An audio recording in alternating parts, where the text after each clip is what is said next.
Alright, welcome everyone to another video on this amazing channel.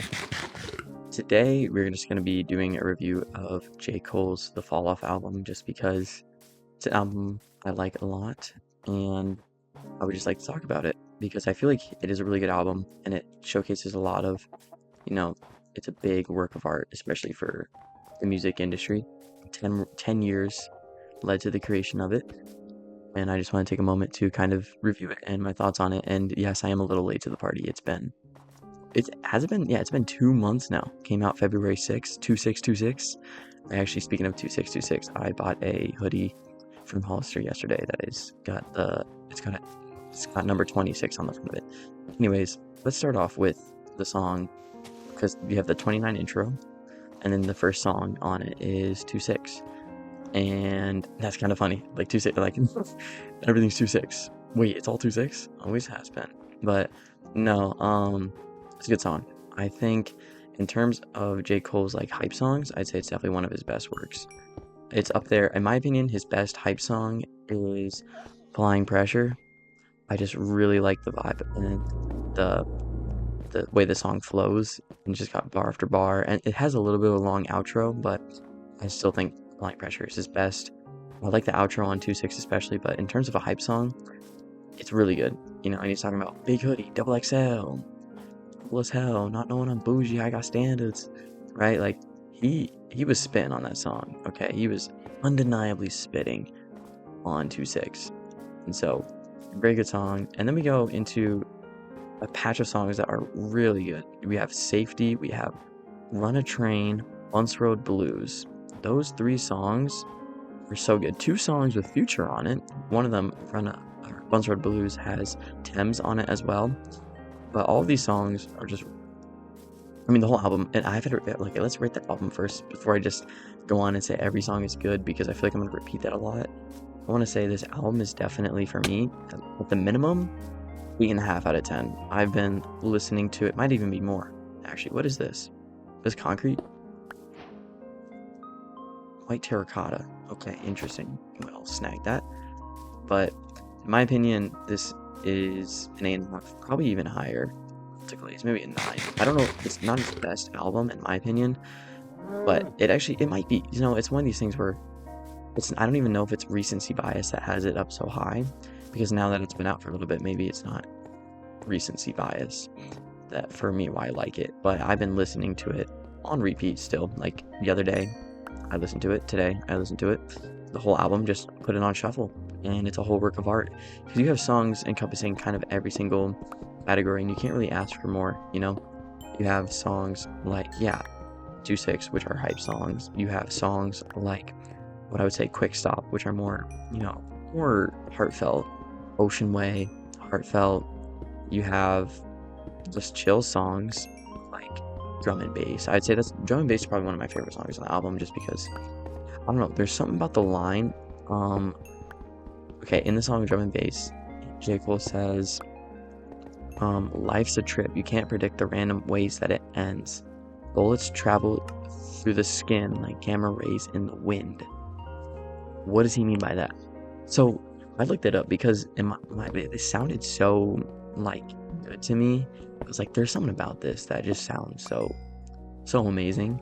So I looked it up, and I was looking at like Genius or whatever, just kind of understand the lyrics, but I looked it up with the help of Gemini, aka the AI goat, and it basically said that, so it's a comparison of two random things, right? Because bullets travel through the skin randomly, right? Like, you never know who could die to a shooting, especially with all these like mass shootings that have happened. But additionally, it speaks to the gamma rays in the wind. Is what that is saying is at any time our Earth could end. A ray of gamma just hits our Earth, goes straight through it, just right, the world will be over.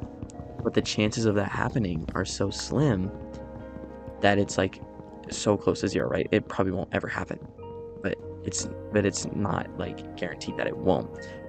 So this comparison is just so good because it's basically saying, life is a trip. You can't predict the random ways that it ends. It's so random, you might not think it can happen to you, but you never know. You're never fully safe. You're always on the edge of your seat, a little tense about what can come next. So I just think that's a really good line right there from that song, Drum and Bass. And when comparing the two discs, because this is on disc 29, and the difference between the two discs, in case you guys don't know, disc 29, which features J. Cole's perspective and his beliefs at the age of 29 after he released his hit album 2014 Forest Hills Drives, and his album disc 39 is at the age of 39 after some life has happened. He's more grown, he's more mature, and he's able to look at things with a different perspective. And it's kind of funny, not kind of funny, it's interesting to see how he's changed and what he talks about from disc to disc. And disc 29, it's kind of clear he's on top of the world, right? Like with songs like 2-6, he's just talking about how he's the best. And he's the future of rap, which is true. He was the future of rap. He's the GOAT. But when you have songs like, yeah, all of them, or his legacy, the song Legacy, he talks about his legacy and what he wants that to mean, right? What he wants to be known for. And then on the other side of the disc, you have disc 39, and it's a lot of love songs like Ocean Way, um, Life Sentence, which is a song about just doing life with someone, as in dating someone for life. And I just think that's really cool, really interesting to see how his perspective changes with time. And this work it's actually kind of interesting because, yeah, he's had over 6 iterations of this album. So what we're listening to is like, this is not the original thing. And even in an interview recently said that like there were some songs that he wanted to that he had for the fall off, but then he just released them because he didn't want to have them sitting idly, just waiting for like the right moment. So songs like, which I didn't know this one, The Climb Back on the off season was actually supposed to be on Fall Off. Middle Child was supposed to be on the Fall Off. 1985, which was the intro to the Fall Off on KOD 8 years ago. 8 years ago, you heard that right. It was supposed to be on the Fall Off. So all these songs are just really good. And um yeah, I would say I guess to go back to it. And oh my gosh, I freaking hate powder snow. I have to get out of here. I need help, bro. Get out. I don't want to be in this biome. I don't want to build in this biome. I freaking hate this biome. I mean, I've literally built houses in this biome, but you can tell a difference just barely. I might have to lock in like a gamer here. Hold on. Okay. Yep. See, like it doesn't have the top layer of snow on it. That's one way you can find out if it's right on. Like this is weird over here. But I'm gonna actually. Where's my phone at? All right, here we go. We're gonna pull up just the album list so that way I don't just keep on aimlessly saying like random songs, even though I've literally listened to it so many times now. I don't know the exact order of all the songs. So here we go. So I talked about, yeah, 2-6, Safety, Runner Train, Poor Thing, right? That's another great song. And once again, that goes back into 29 intro, or no, into this 29 where, yeah, he's on top of the world, better than everyone. Like his mentality is like he's up and coming, he's the greatest, and he's rapping about it. And people can be upset that he's rapping about that, but you have to keep in mind, like, this is what he thought at the age of 29. He's now 41. 41, but 41, huh? Like, okay. But no, he's now 41. So clearly his mindset has changed since then. So I feel like, yeah, people will try to discredit him, but you can't really discredit how he thought at the time when he really was like that, you know? And then after that, Poor Thing, we had Legacy, which I touched on, where he just talks about, um, the song is basically just about a girl. Buns Road Blues talked about, and then I actually don't like this next song, Who TF Is You. I'm not gonna lie, I prefer like J. Cole songs where he's more melodic and stuff like that. So it's kind of ironic because I really like the song 2-6, right? And that song is just a hype song, but Who TF Is You is just kind of like, it just doesn't scratch the itch, I suppose. Like, I just really don't like it. I usually skip it. I only skip like 2 songs on the album, and that is one of them. So, apologies to anyone who does like that song. I do not, and I will stand on that. And then Drum and Bass, as I talked about earlier, one of my favorite songs of, honestly, one of my favorite J. Cole songs of all time. And actually, I have a little gripe to just talk about real quick. Apple Music, their freaking, what's it called? It's like their disco mode. I don't know what it's for name of it. But anyways, it'll keep a minute into the song basically every time when it mixes in drum and bass, and I just get so annoyed because I'm like, I freaking love this song. Please let me listen to the whole thing. So I always have to go back and like restart it, which is a little bit annoying, but at the end of the day, it's not that big of a deal. So who cares, right?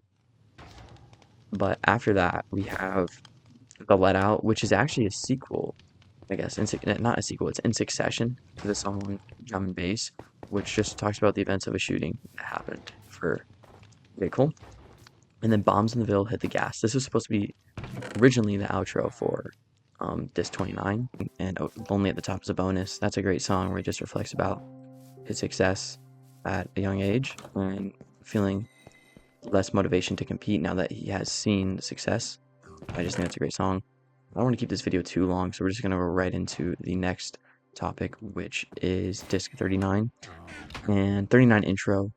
So, I mean, the whole disc is just incredible. Like, you start it off and you're like, okay, what is this? Like, you hear the guitar, and oh my gosh, it is so amazing. If you had to listen to only half the album, I recommend you just listen to the second half.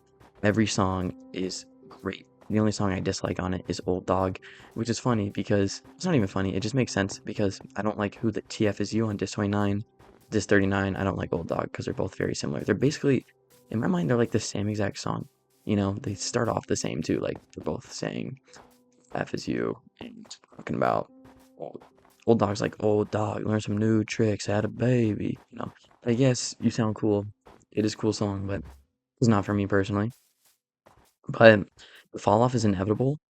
Oh my gosh, that is probably that is a work of art. That is such a good song. He literally, so he takes inspiration from Nas and he makes a song in where he talks about everything in reverse. So like he says, he talks about his life in reverse, starting with his death, going to his birth. And it's just, it's a whole story. It's 3 minutes long. You should very much listen to that. Then you have The Villist. That's a great song. Not too much to say on that for me personally. I just would like to say I like it. Then you have Life Sentence, and that's one I touched upon earlier, which is just like it's about doing life with someone as a significant other. Then Only You, and that's a great one too, with Burna Boy. He has some great vocals on it. And that is, yeah, the whole disc is just honestly incredible. Man Up Above, that one is about his relationship with God and how he couldn't have done anything without the power of God. So that's definitely, for me, that's a good one. I like that one. Not everyone, believes in God, but I do. So I definitely much related to that one. And I feel like there's a lot of benefits that come with that belief, just having that ability to think that. And then I Love Her Again, such a good song inspired by Outkast.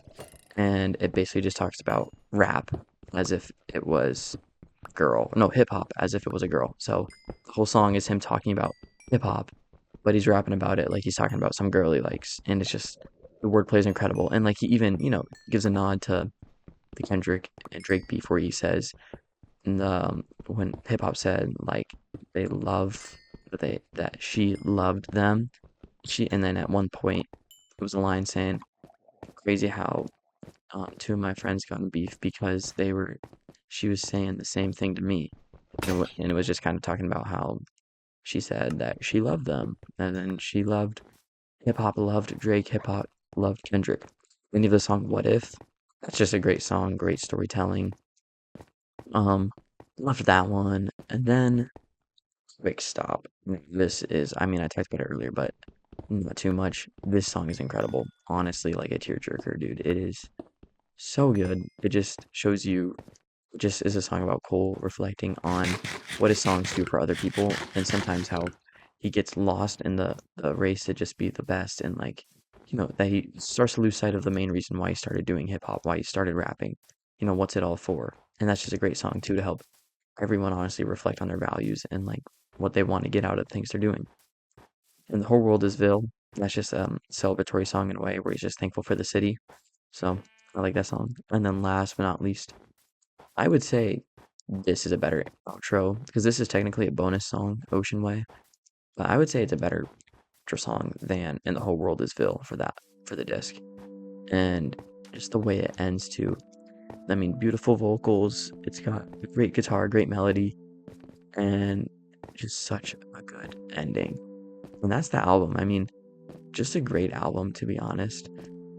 I would 100% recommend if you haven't listened to it. It's an hour and 41 minutes long, 24 songs.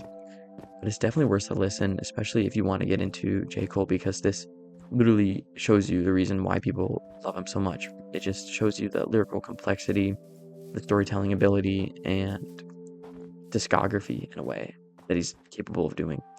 So thank you guys so much for watching, and I'll see you in the next one.